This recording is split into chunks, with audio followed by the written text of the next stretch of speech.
From the Parenting Place, Kristin Ward joins us now. Kristin, kia ora, good morning. Good morning, morena. And now for you, I know this isn't just a theory, this isn't just a book you read. You have your own school holiday juggling coming up, and can be a difficult time for parents that are working. They've got the kids that they've got to keep entertained, and especially at this time of the year, it's going to be the coldest month of the year, and go play outside doesn't really cut it, does it?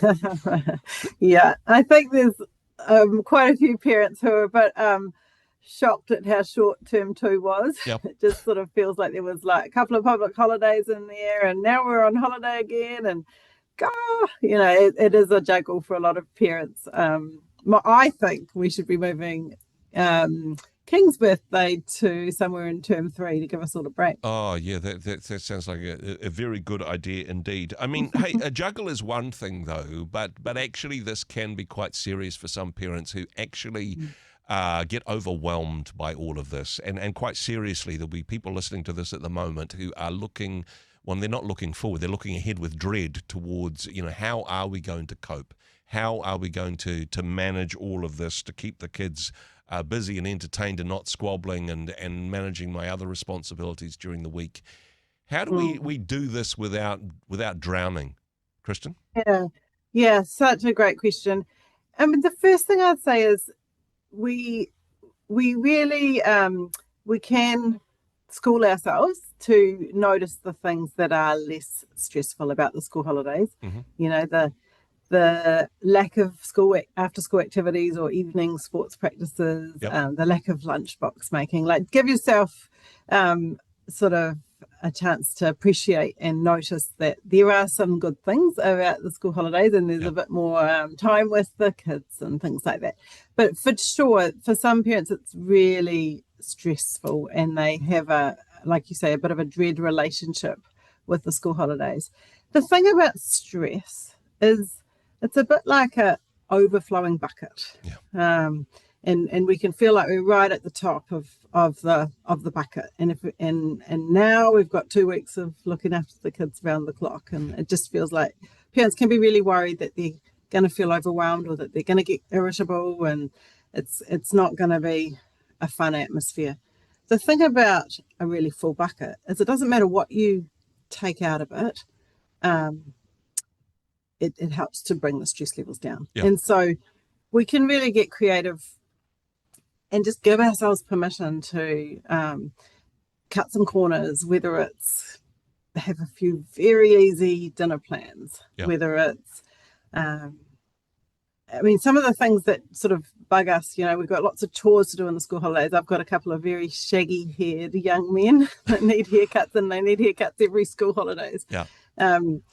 We can turn some of these things into activities for the children, where we, if they're old enough, send them off walking into town to get their own haircut, and maybe stop at the bakery on the way home, and maybe bump into a friend. And, we might then have taken something off our plate and entertain the children at the same time. So I do encourage parents to try and take something off your plate. Could you push a work deadline out? Could you cancel a meeting that normally runs and just say, let's not do it, it's the school holidays? Are there some things that you can take off your plate? And I encourage parents to give themselves permission to do that. That is such liberating advice, really, because for many parents it's like, oh, here's this other thing that I have to do. But hey, the thing with spinning plates is you're just going to end up with broken crockery. That you actually, in order to do more and do it well, you need to take something off the to-do list. You need to create some space and some grace, perhaps, for yourselves. Maybe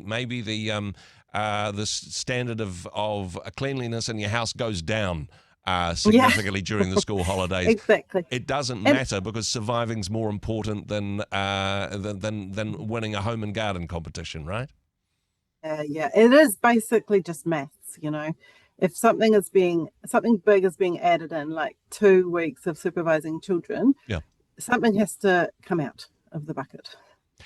I suppose the other way of looking at things, because there will be aspects, there will be a mixed bag for some people, but both for yourself and for the children on school holidays, I suppose intentionally having something in that to look forward to.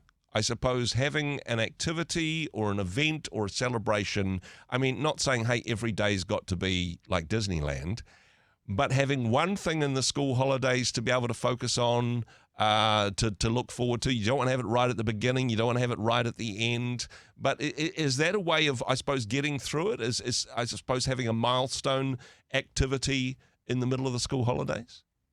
Yeah, I really think a bit of planning and some structure is very helpful in school holidays. Kids are tired, and they might say, I'm so tired, I need a break, I just want to stay at home, or some kids might say that.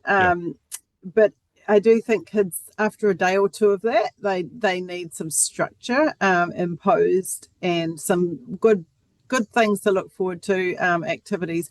And it's good to let kids know what those things are ahead of time, so that they're not sort of clamoring and asking and pleading and whinging, but they know that there's on Tuesday we're going ice skating, or write it on the calendar, write it if you've got a blackboard or a whiteboard in your kitchen, or put it on the fridge, so people know when that is in relation to where they are, of course, depending on ages and stages with children in that regard. Wanted to get your advice as well, because how much of it do you say, well, okay, it's school holidays, we don't have a routine anymore, let's just everybody blob, stay up as long as you like, doesn't matter when you get out of bed, stay in your pajamas all day. I mean, it's tempting, but I suppose that then you're just creating a problem for yourself 2 weeks from now as you're trying to get your children back into a routine as they head back to school. How do we get the balance right between loosening the routine but still keeping a little bit of structure? Yeah. Such a great question. And and I do think, we want our children to experience that feeling of staying in their pajamas, being allowed to read for ages, curled up on the couch under a blanket, maybe playing some Minecraft and having some real downtime experiences, which is not nearly as possible in the school term. But I really think kids, after a day or two of that kind of blobbing, needs structure, needs some sort of structure. So, and one thing I often say to parents is, when you have an unstructured day coming up, whether it's a school holidays, whether it's a teacher-only day, it's such a neat thing that you can get in the habit of with your children, is give them some headlines for the day. And you can say, sweetheart, let's get out pen and paper, and I want to give you some headings, and then you have autonomy about what you're going to do under those headings. So the headings can be things like 30 minutes or more of doing something active. And so they might say, well, I'm going to go out on the trampoline, or they might go out into the driveway and bounce the basketball. We might say 30 minutes of doing something helpful around the house. And you choose what. And they might say, okay, I'll cook dinner. And you say, great, that's another thing out of my bucket. You might say 30 minutes of doing something creative or practicing a skill.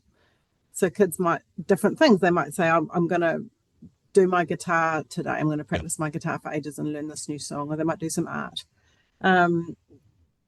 Another one might be something quiet. So that might be the time where they do get to curl up under the covers and read a book or do some Minecraft. And I think for teens, and especially 30 plus minutes, or I've seen someone else being social, jacking it up that you're going to see someone in person. So we can give our kids like headlines that give them structure to their day, and then ask them to make choices within that kind of guidance, within those guidelines. And often kids will then report, I've had such a cool day, I've had such a great day, Mum. And what we're doing is we're actually teaching them the recipe for a good day is varied time use, getting different needs met, moving your body, getting outside in nature, seeing a friend and being social, doing something contributing to the household, and having that feeling of being helpful and part of the team, being creative and having downtime. This is such a brilliant strategy, actually, and very empowering for our young people, and it takes the pressure off the parents that we don't have to be the entertainment officer for the school holidays. We can just say, hey, here's some headlines. what happens next within boundaries is up to you guys. Certainly some wonderful strategies for the school holidays. Of course, some more wisdom and advice, and if things are feeling overwhelming, some practical support from the parentingplace.nz. Kristin, thank you so much for the work that you do with the Parenting Place, and thank you for taking the time to chat with us today. Oh, it's always fun. Thanks, Andrew. Hey, thanks very much for joining us in the Rhema studio. Thanks very much for watching the interview. It's kind of nice to have an audience, actually. And if you did like what you watched, then do give us a like, do give us the thumbs up. And if you'd like to see more interviews like that one, or perhaps even better, subscribe and those interviews will come straight to you. Don't forget to turn on your notifications, and we'll see you in the next one. Cheers.